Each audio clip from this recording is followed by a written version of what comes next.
I'd like to call to order the June 2025 meeting of the Knox County Board of Zoning Appeals. If you would, Madam Clerk, call the roll.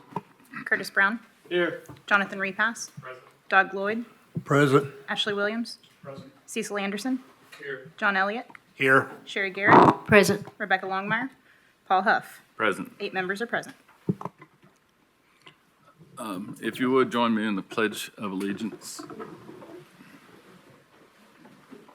I pledge allegiance to the flag of the United States of America and to the republic for which it stands, one nation, under God, indivisible, with liberty and justice for all.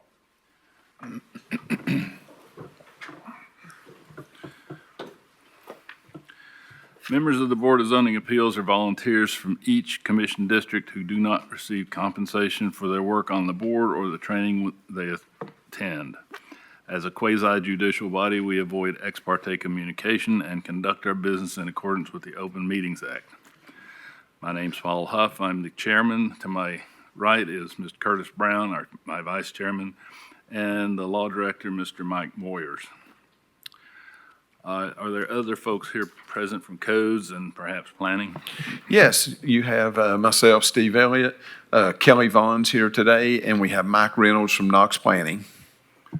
Very good, thank you. Our voting procedure requires a simple majority of the board members present. Today there are 8 members present, so a majority of 5 will be required for any action. I will entertain a motion to approve the minutes from last meeting. Move to approve. Second. Motion's been made and seconded. Any discussion? All those in favor, please say aye. Aye. Any opposition? Motion carries. Knox County Board of Zoning Appeals is authorized to grant variances and hear other matters by the Tennessee Code and the Knox County Zoning Ordinance, specifically 6.60 Board of Zoning Appeals. These laws prescribe strict parameters, the meeting of which is required to grant a variance. The burden of proof that an application meets these parameters rests on the applicant. Quoting from Knox County Code of Ordinances 6.60.04 variances, the purpose of the variance is to modify the strict application of the specific requirements of this ordinance in the case of exceptionally irregular, narrow, shallow, or steep lots, or other exceptional physical conditions whereby such strict application would result in practical difficulty or unnecessary hardship which would deprive an owner of the reasonable use of their land.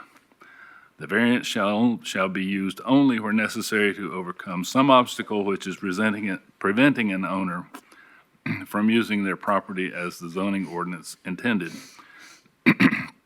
For each matter, the clerk will read the request into the record. The chair will then ask if the applicant is present. The chair will then ask if there is opposition to others or other speakers who wish to present. You do not have to come forward at this time.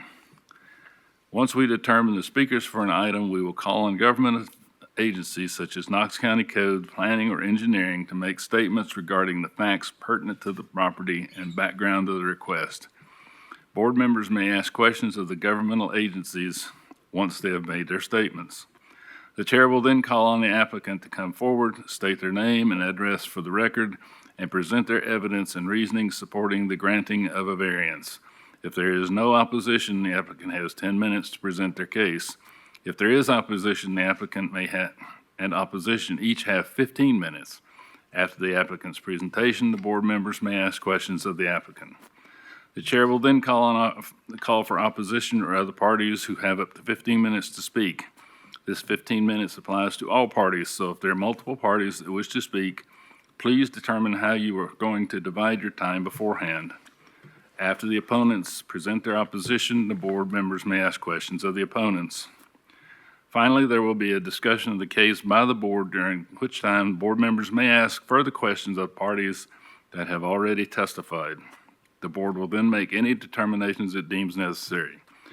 Our bylaws allow an applicant at the initial hearing of a matter to request a deferral of 30 or 60 days without prejudice. In the event of a deferral of an application or failure to appear, any opponent or opponents may be heard on the record at a meeting where the application they oppose appears on the agenda.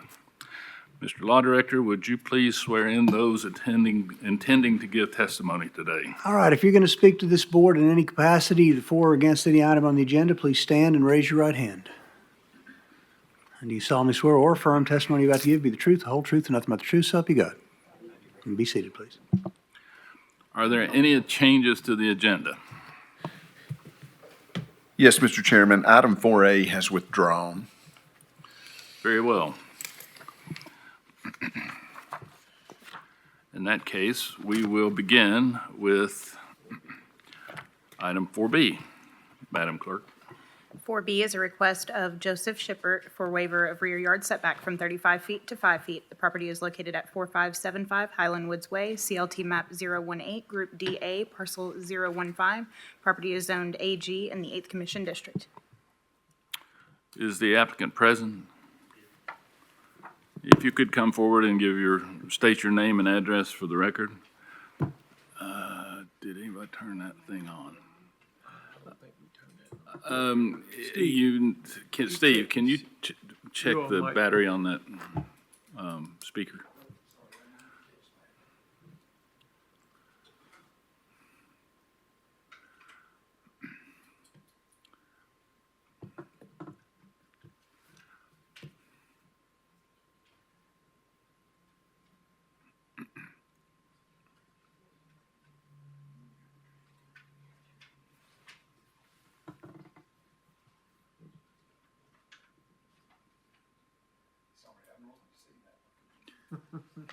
It slipped my mind as well.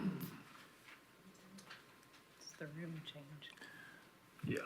Well, it's these newfangled equipment, battery powered everything. All right, here we go.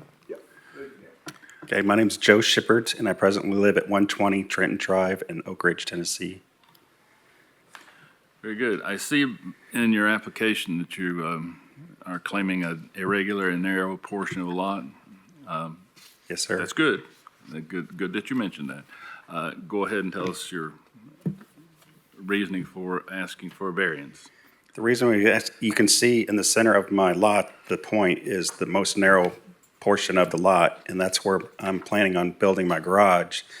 And as a setback of 35 feet, it would only move my house and garage closer to Highland Woods Way, not allowing for much area to enter into the front area of the garage.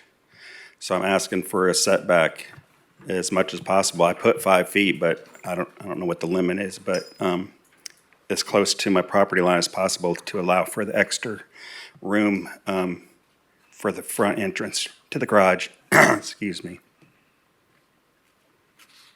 Is that 25-foot common area on the other side of your property line? Yes, sir. And that belongs to the HOA, which is Arlington Ridge subdivision. And so they have a 25-foot, I guess, buffer area that runs behind my property line. Do you know what the front setback will be from the garage to Highland Woods Road? I have it as 110 feet, Okay. which from the road, there's a 10-foot embankment that goes a distance of 20 feet back from the road. And so Steve, remind me that. it even makes it even more narrow at that point. Steve, remind me, the setback is measured from the center of the road or the edge of the road or? Center. From the property line, From the so road. wherever the right-of-way is. Okay.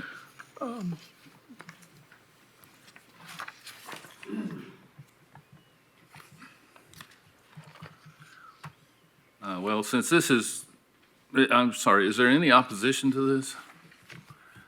And since I think this is Ms. Longmire's district, I will go ahead and make a motion that we approve this request due to the irregular and shallow nature of the lot.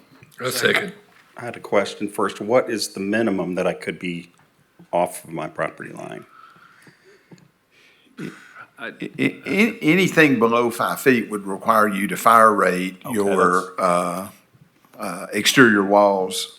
So this board could go below 5 feet, but it's going to require you to do some sort of fire rating system. Okay, we'll stick with the 5 feet, that's fine.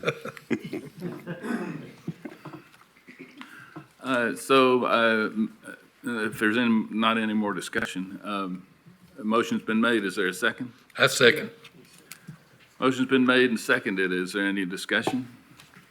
All those in favor, please say aye. Aye.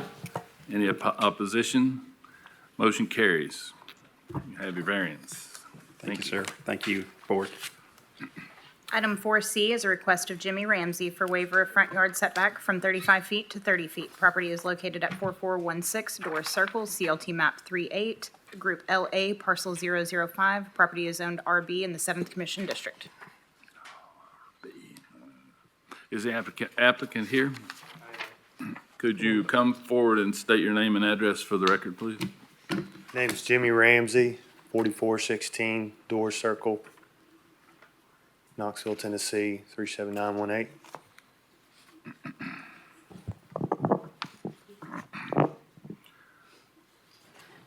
Whose district is this? Go ahead, Ms. Garrett, if you have any questions. What was your reasoning for asking for the variance? I had put in last year for a couple of permits, and I thought they had went through, but apparently they didn't. And my mother-in-law lives with me, and this year, just back in June, or previous before June, she had gotten a 10 by 20 shed and moved it on to our property. We were going to try to put it in the backyard, but due to some lines and stuff, the company would not allow to put that back. So we put it in the front yard, and according to everything looks right for what we were supposed to have. But I already had a 25 by 36 shed built when I first moved in. Those are the two permits that I had tried to get last year. And like I said, I thought that it went through to get those, and I thought the guy had told me 25 feet from the road, but apparently it was 35 feet from the road. So when someone complained on us about her shed, it produced information for my shed and saying that I didn't have a permit. So I filed two permits, one for hers and one for mine, and according to everything looks good except for my shed being 5 foot less from the road at 30 foot instead of 35 foot. And the reasoning I put on there is that we don't have a garage in our house. That's for me, for us to be able to have stuff to put our stuff in as a garage. And of course, I don't have any electricity, any plumbing, nothing that's going to that. It's already been built. I tried to find out as much information at the first of it as I could. And like I said, I've tried to put some permits in. I've acquired 2 new permits for both of these sheds, and they're in waiting until we can get through this variance. So I'm just asking for 5 feet to be able extra, so I don't have to uproot my shed and move it back, which would put some strain because I have a fence that goes in the back of the yard, and it would move it closer to that fence. And of course, my mother-in-law, the reason she had a shed is because she has a storage unit and she has CMT. She can't get around much anymore, so she wanted to take all of her belongings that when she moved into our house and put it into that shed. So there is another shed on the property? Yes, 10 by 20. Is it behind the house or? No, it's in front of the house. We couldn't get it through the gate because of the lines that were going where the gate is at. There's a power line that goes across there, and they had it on the trailer, and they said there's no way to push that line up to be able to get it into the back. Of course, when we had our shed built, we had to take that line down through KUB. That could be something that we do. But as far as I know, from all the issues, that one was in compliance, as far as I know, the one in the front of the house. It's the smaller one that she had, it's not even concreted in, it's on blocks. But mine is setting on concrete pad, the 25, the bigger one. I have a question for codes. We're talking about 2 auxiliary structures, as I understand it, Yes, that's correct. 2 accessory structures. in the front yard. Well, no, they're not, unless they're in front of the house, they're not in the front yard. The required setback here is 35 feet. The house sets at 75 feet, so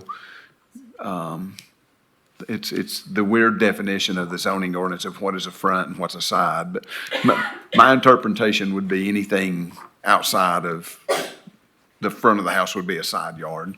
It is encroaching, though, the required front yard, though, right, Kelly? 'Cause he's asking for a reduction from 35 to 30? That's correct.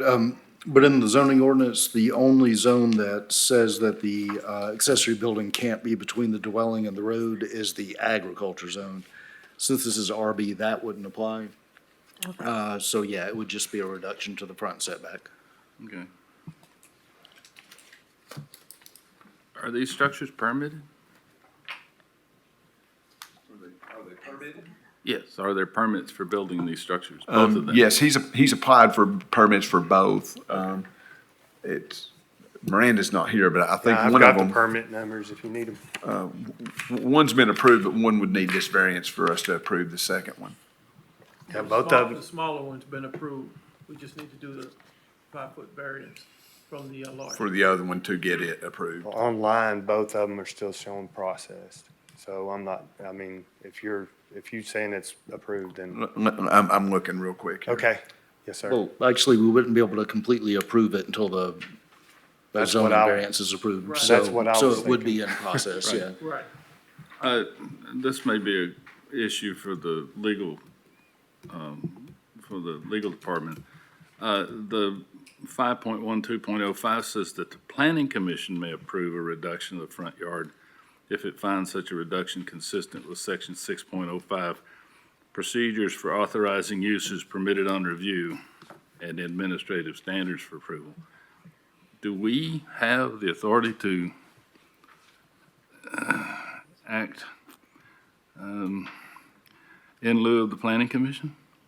If you're relating to what we talked about this morning, I would say that apart from development plans, there has been no ruling on it, so I wouldn't change anything we've done apart from that until the court tells us otherwise.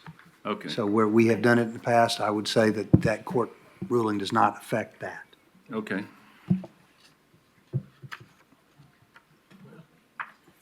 What's the permit number for the 2 sheds? B 2001, or 25, B 2001, and B 2002. 2002 is the one with the variance. Yes.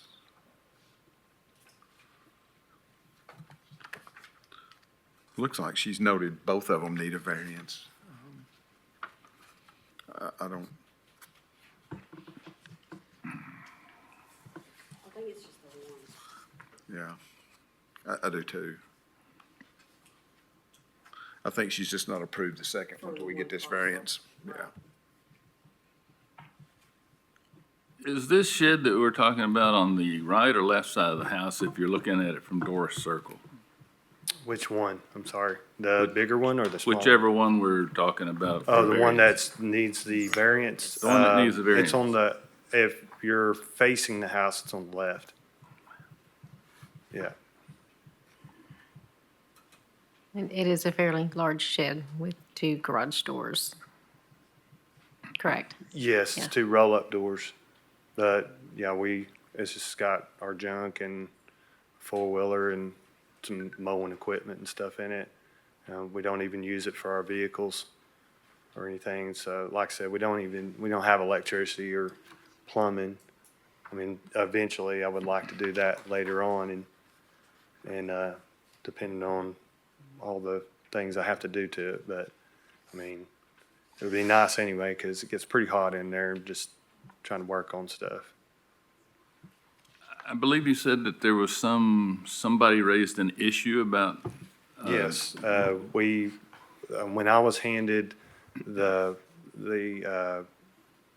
paper from Knox County and let me know that someone had complained, a neighbor had complained, and I don't understand why, because the shed is brand new. There's nothing, the one that, I've had the bigger shed since last year. And the smaller shed, just moved in about a month ago, and like I said, it's brand new. It was built brand new and put in. It's not junked up. We don't have, I don't see any, it's a wooden shed. We had it actually facing the road at one time, and I told my mother-in-law, I said, I didn't think that it should be facing the road. I think it should be turned sideways because it would look a whole lot better. So she paid an extra $250 to turn it sideways, and it's all the way technically, like he said, it's all the way in the side yard on the left side. If you're in the house, it's on the left side. It's all the way almost as far as I can go to the property line, and the other one's as far right as I can go on the right side. So technically, it's not even in the front yard, but I mean, tomato, I don't know. So neither shed's in the front, I mean, in the back? Well, they're in the side yard. Yeah, that's Yeah. right. Yes, There are power lines in the rear yard, correct, that were preventing you from putting either of the sheds towards the back, correct? to get it in the backyard, yes, mainly for the second one. The first one, not so much, because my wife, I said something about putting it in the back, and she wanted to put it in the front, but it still would have been harder to put it in the back than versus putting it in the front, yes. Kim, did you hear anything from any opposition, or Steve? Okay. No, we didn't hear from anyone. So no complaints came in through the county? None that we're aware of. Nobody called us. So what complaint are you talking about that was reported? That's just when I was, no one actually came to me, a neighbor or anybody came to me and said anything.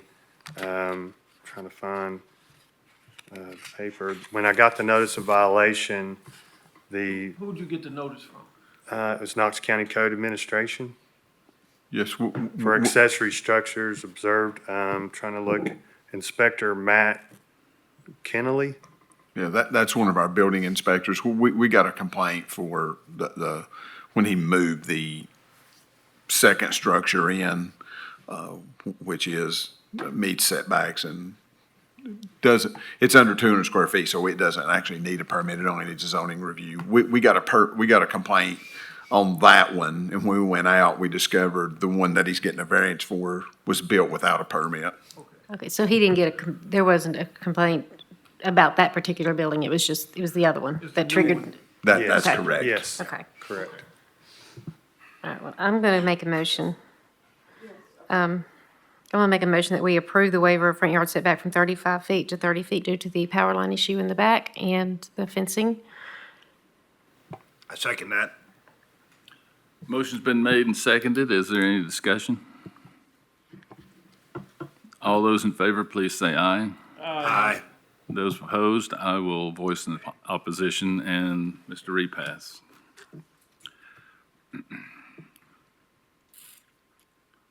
You have your variance. I appreciate it. Thank you so much.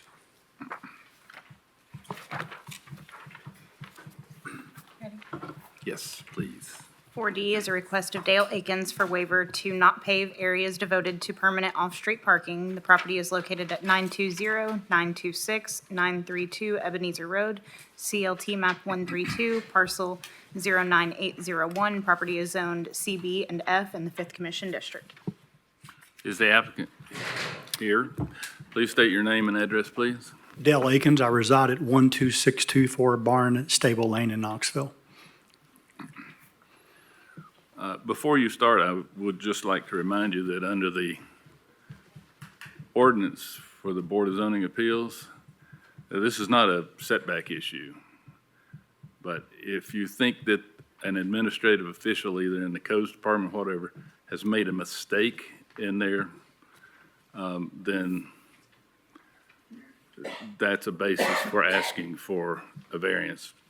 Proceed. This parcel of land, you'll see there's 9.3 acres. It's a lease parcel from Pips Ironworks. The new owner of Pips, Chris Taylor's, his mother's property, actually. Even though it's 9 acres, you'll notice on the south side past the gravel lot, it drops off pretty substantially to a creek there. So there's really only about 3 acres usable. And if you'll notice, and if you sort of zoom in, it goes to a point in the back that's actually functionally usable. And what this property was acquired for is we're in the process of building, it's a little tiny home community. It was rezoned in January of '24 to commercial. And we're going to build this, and we're still doing a tiny home community in the back as far as the construction of tiny homes. And then we realized because of the front access, we don't need the visibility. So we subleased the front of that to a barbecue vendor to operate a food truck there, which is what he's doing. In the little packet I handed out, you'll see the 3 signs, and then you'll see our customer base has become, his customer base for that barbecue venture is become work crews. It's all people with trucks, LCB line crews, big trucks in the parking lot. And so, what happened was we had picnic tables out there with some umbrellas on them, and the wind comes through and it makes it hard. So we'd like to install a pavilion. And in the process of getting a permit for the pavilion, the code enforcement side was that we need to pave the parking lot. And it's only 6 tables, but it says 17 paved parking spaces. And what the problem on our side is, the hardship is, these all are trucks with trailers. And if you've ever pulled a truck with a trailer, especially a tandem axle trailer, asphalt is extremely difficult to turn around in because you're torquing your axles as you turn. We have tractor, and that's just obviously the street view. We have tractor trailers in the back, and we're leaving a big lane coming out the middle. And what we want to do is we want to still have the pavilion, but we don't want to pave the driveway, the middle lane coming out where people can turn around at. On the pavilion itself, we would like to asphalt on the pavilion, asphalt the ADA parking spaces, and continue that over to where the food truck's at and to the ADA bathroom. All of that we're totally fine with that. I have a sister in a wheelchair. I get ADA. I don't want to not have that. All we're asking for is not even change the parking spaces. We have tons of parking. We just don't want to have to pay 17 parking spaces because they're just not needed. And if I have line paid parking spaces, the big trucks are going to park across them anyway. They can't get in otherwise. These are big trucks and trailers. And that's what I attempted to explain in that little package I added. It's only just the paving component only.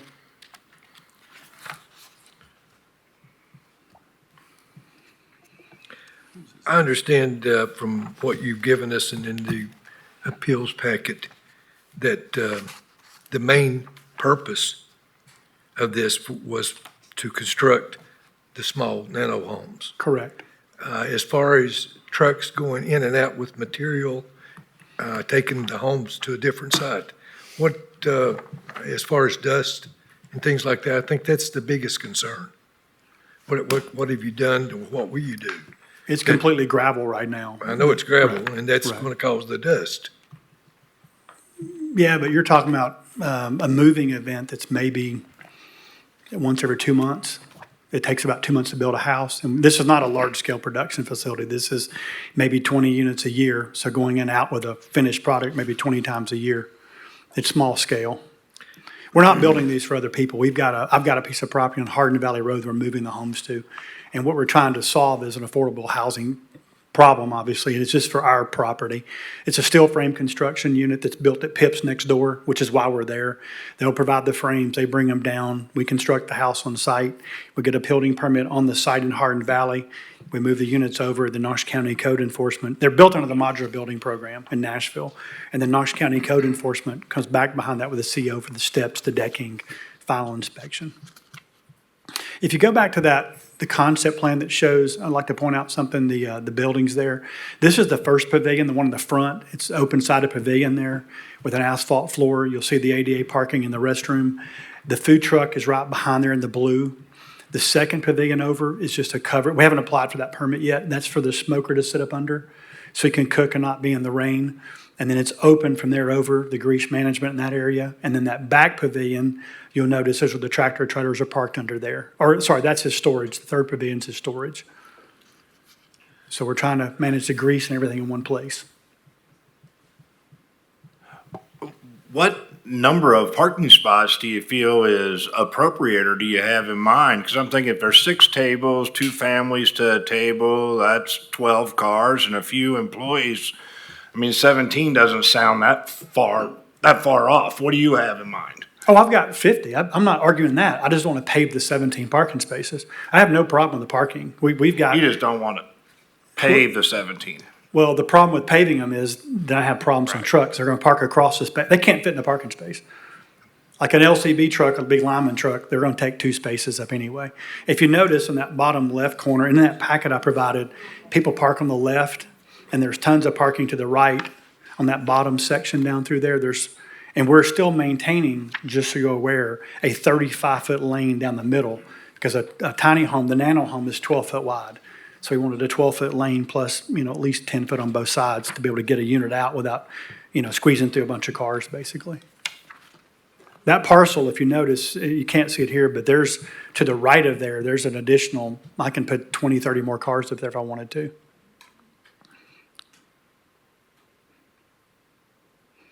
So your construction area is going to be on further back? Correct. Let me see these. I'll show you.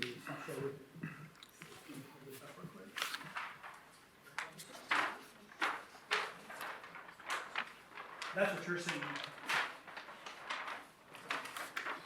So you're seeing the there.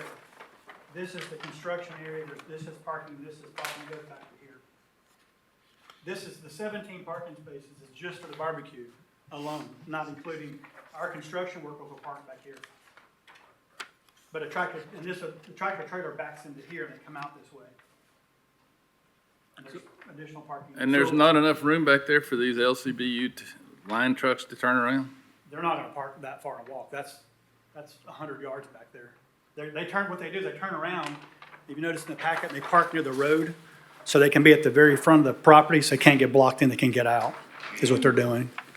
It's on this picture here, sort of illustrates what they do. That picture, it's in that packet I handed out. It may not be in that package there. It's what I handed out a minute ago. Once it narrows off, they sort of find a safe place. They do a U-turn, and they try to park up near the road so they're not blocked in. Plus, if you notice there where that blue line is, that second blue building going left to right, there's a gate across there. That's about as far as we'd envision we would have customer parking, because we don't want people back where the construction zone is, where we've got active construction going on.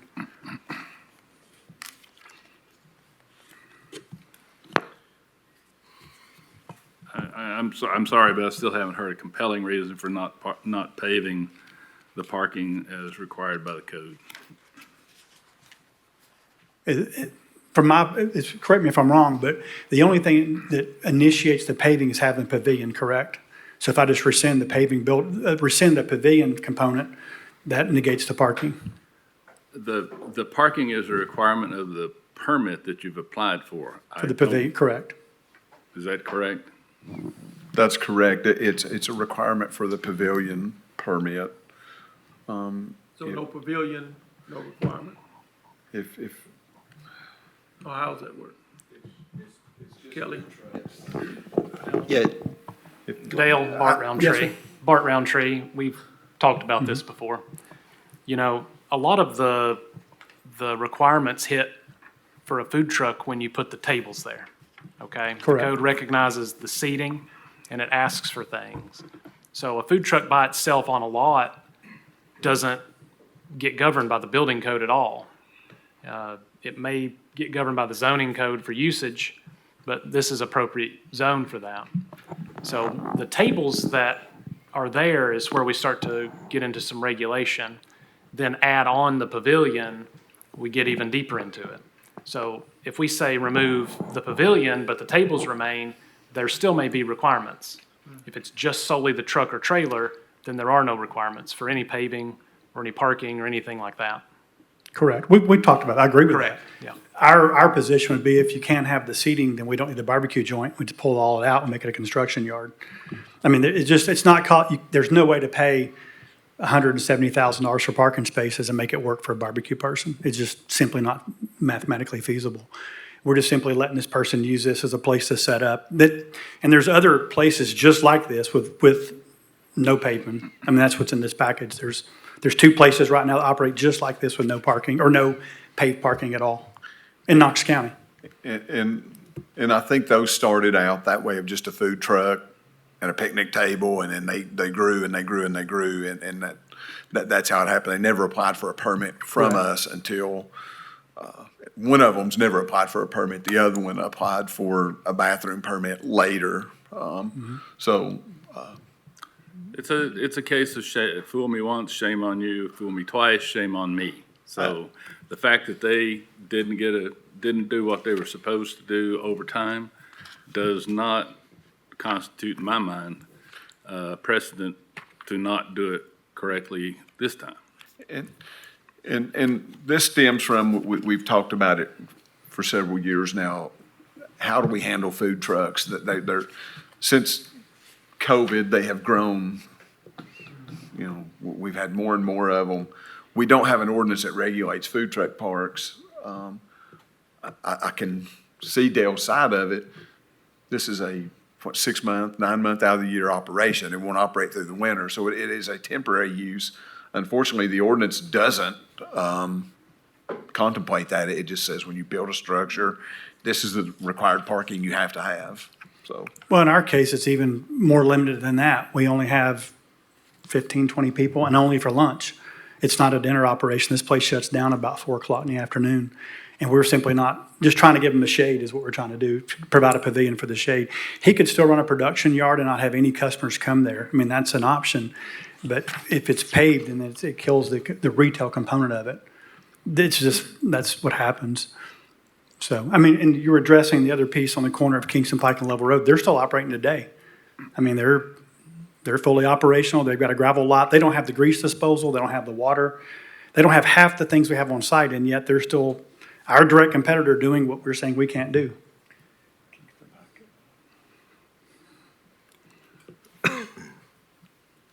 It's a weird place, right? I mean, we're between what should be and the zoning ordinance doesn't address it.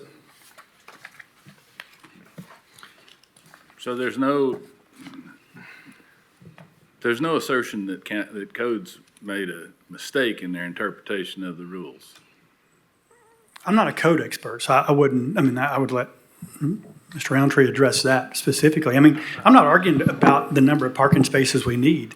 And I get why the zoning ordinance is there, there's a retail component, but if that's applied to this site and we're only there a couple hours a day, you can go to Creekside on Merlone Creek Road and there's no pavement there and they've got 300 people there on a Friday night.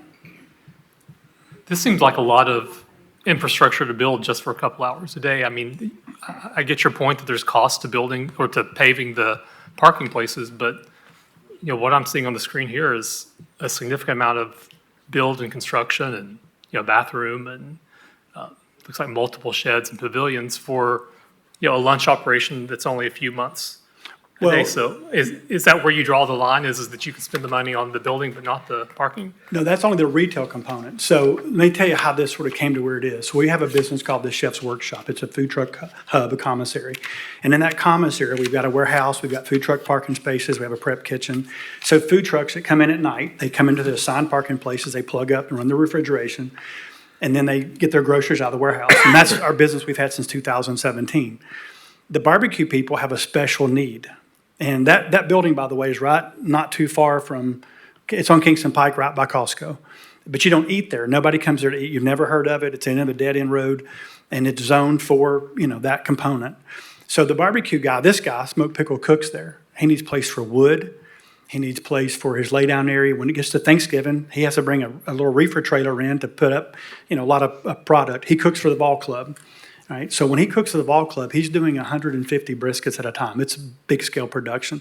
He overwhelms my other food trucks. So this was the idea. That second building and that third building, the third building on the far right, if you'll notice, if you zoom in on that, that storage is all that is. It's just for him to store product. It's either raw meat coming in or cooked product in refrigeration. The second open area there is a trailer backed up to a grease pit. We physically dug a pit in the ground. It's got a grate over it, and we're going to put a cover over it so he can drip his grease in there to manage his grease flow. The middle red building is something to put his smokers under so he's not cooking in the rain. That's all that is. What happens in a barbecue world is he's there all the time. People see him cooking, they stop and want to eat something or get it to go. They pull in, they started putting tables out, they started putting chairs out, they sit and wait in their truck. And we put umbrellas up just because they're getting hot in the summertime. And he's like, man, if we had a pavilion, people wouldn't be cooked there in the sun. And that's the reason to get a building permit. We've still got to permit that second and that third pavilion for his production. If we get rid of the retail component, the picnic tables, he would still cook his barbecue there. We just wouldn't have the retail component. It would be like the chef's workshop. You just come there to cook, and it's just locked down and closed down. The gate stays closed. But what happens in practice is he has a to-go order. Big to-go order. They come in and they stand there for a minute, they wait for their food, and they leave. So it's a lot of transactional stuff going on, and we just want a place for them to get out of the rain is essentially what it boils down to. And so that it's a weird hybrid thing that's happened because the food truck world has changed so much in the last 10 years. But How I assume many you expect that barbecue paid places- parking will be required. I'm sorry? For phase 2 and phase 3 here, when you add the additional items, He's here, three paid parking employees. will be required, right? He's got 3 employees, him and 2 other people. It's a lot of storage, not a lot of people. It's just a lot of product being stored in the trailers and all that. The only my construction crew in the back is 4 people. His crew is 3 to 4. So other than the lunch people coming in, that's usually who's there, 7, 8 people per day. That's really about it. So what are you, how many this barbecue- area, this picture here with the truck and the tables, what area in this area are you planning on paving? Everything that's seated. So my understanding from talking to Mr. Roundtree was that if an ADA compliant person, handicapped person comes into an ADA space, that has to be asphalt. Their access to the pavilion area has got to be asphalt. Their access to get to the bathroom, which is an ADA bathroom, has got to be asphalt. And their access to the window to order food has got to be asphalt. No problem with that. It's just the middle lane and the other parking against the flood zone. So your tables will be under. All that That'd house, be paid. everything that's covered under that first pavilion, including bathrooms and line, has got to be asphalt, concrete, some hard, I think you said hard impervious surface is what we interpret that to be concrete or asphalt. Mr. Repass, to answer your question about if he eliminated the retail and just had the employees showing up, he would have to have 1 paved space per 3 employees. So if he has 3 people, he would be required to have 1 paved space. And we're going to end up having, I think, 3 ADA spaces, just whatever the width of that pavilion is. It's 40 feet. So whatever the width of that would be, so you pull up, it's clear, you can get out of your car and have access to get out and roll in, and it's got to be on grade, and it's got to be compliant. And we get that. We have no problem with that. I mean, like I said, I have a sister in a wheelchair. I get it. I mean, you can't not have access. One thing I wanted to point out, I know and I appreciate your research that you did on the potential precedent. But if I quickly looked at Creekside, which is one of the examples that you used, and you're in the CB zone. Creekside, it appears to be in a CA zone. So each different zone has different allowable uses. So it's possible, and I don't know off the top of my head, the gentleman down there may be able to answer that, but it's possible that this is allowed in the CA zone versus it would not be in a CB zone. Okay. The reason we were zoned that way is because, again, the primary use is construction of tiny homes. Which is what we had to go with. You got anything on that, Kelly? So the paving requirement isn't actually by zone, it's actually an overarching requirement for all of the zones. So that would be required in any zone, no matter how it was zoned. Yeah, any pavilion, structure like that would necessarily have to have X amount of paid parking. Right, the parking for the customers, and the amount of parking is actually based on the type of business it is. So in this case, a restaurant-type business. Well, being in the food truck world, I go to Creekside. I mean, I get Creekside, and they've got, ADA compliant parking spaces that are paved. But the entire rest of the parcel is not paved, it's all gravel. And that's a pretty intensive use, full bar, music, families, kids' playground, 100 people at a time, every weekend, blowing it out. And good for them, that's not the lane we're in. This is simply just trying to provide a component for people that are essentially work people that have a place to stop and eat. And we're just trying to give them a shelter. That's really what it boils down to. I'm looking at this drawing Yes, sir. within our packet. I can't read it very well, but I see all of the buildings that are on this colored section, plus there's a weld shop. You see it in the upper right-hand corner. It's noted partially on the map behind you. It's a future building. Once that's past the gate, that's part of the tiny home production part. We would have a building there that we have a weld shop in. Okay. This is just the first pavilion of 4 pavilions. 5 pavilions total will permit. But we need to know what the first one's going to be before we can establish the rest, is why So we is there did it in park- this order. Is there parking associated with that weld shop, or are you gonna make your welder walk all the way from? No, here's the plat.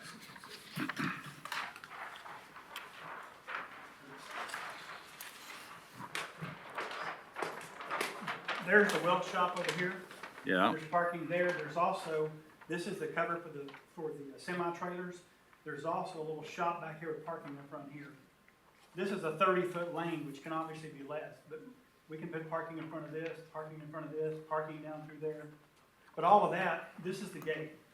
From here over is all construction. We're trying to keep anybody not in the barbecue world. So if I want to lock the place down at night. I understand. Mike, have you gotten building permits for all this future stuff? The No, weld no. shop? No, not at all. We've not applied for that yet. Since you haven't seen what he's planning to build, but if these are covered buildings, the weld shop usually is a enclosed building, and there's parking associated with them, would that not have to be paved? It would be the same, Mr. Huff. It would be per employee, so it would, I think generally it's one paved space per 3 employees. So on the areas outside of the retail, it would be 1 per 3 employees. Okay. Actually, for industrial manufacturing like the housing would be, it's probably going to be 1 for every 2 employees on the 2 busiest consecutive shifts. So just to be pedantic about how it'll be. Do you anticipate paving those parking spaces? We would in the back, right. If we have, well, because of a truck, like a dumpster, we always put a concrete pad for the dumpster. We put concrete spaces for big trucks. If you're anytime you go into a garage environment with a footer, you don't want to come into a gravel low area with a heavy truck and bust your footer. So you'd always want to asphalt that over and concrete that the way out. In other words, you'd concrete your slab plus your parking in front is one contiguous pour. It just makes sense to not tear your building up. So I'll ask again, are you planning to pave the parking areas for the employees for these new buildings? Oh, yes, absolutely. Okay. And we'll apply for that when we get our permit for the back. And we're going to, what is the ADA? I think the ADA, Mr. Roundtree, is what, 2 parking spaces are ADA compliant? It's a scale. It's 1 for the first 25, and then the more spaces, the more you're required to have. We're going to have, I think, 3 ADA spaces paved. We can designate 1 ADA and 2 regular, but it's still going to be the entire 40 foot of the pavilion will be asphalted in front, just for a big landing area. It just makes sense the way the site lays out to pave the whole thing.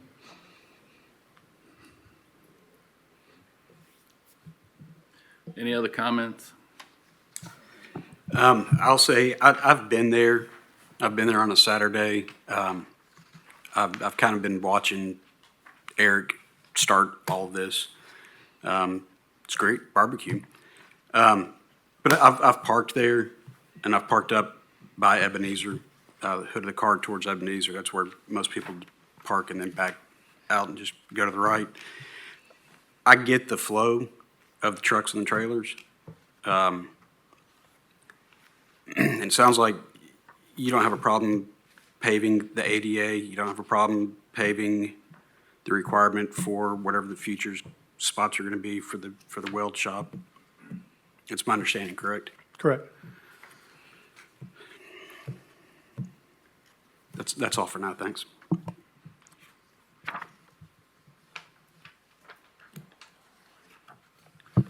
Any other comments?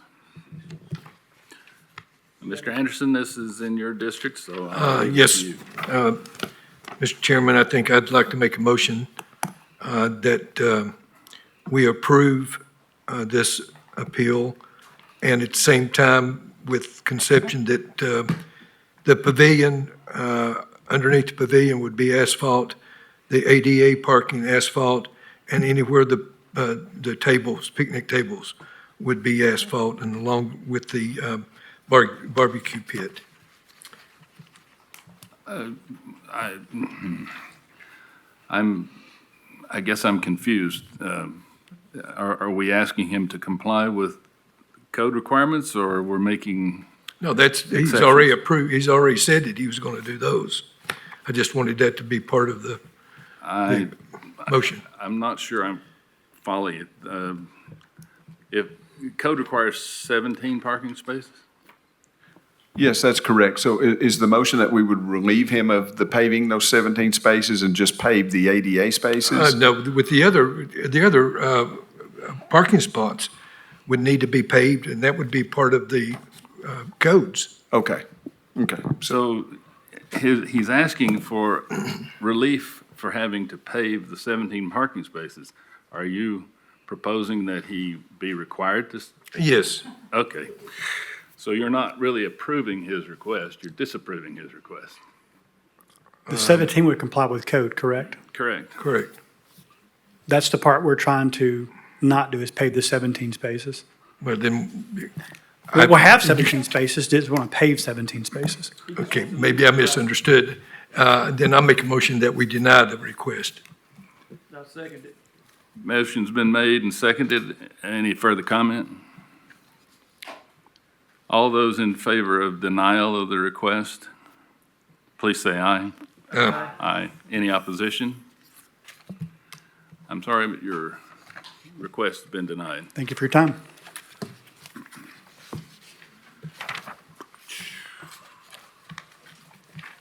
Any other business to come before the board? I've never really asked that question before, but I feel I should. In that case, I will entertain a motion to adjourn. Move to adjourn. Second. Motion's made and seconded. Any, all people say aye. Aye. Thank you. Motion carries. That was a tough one.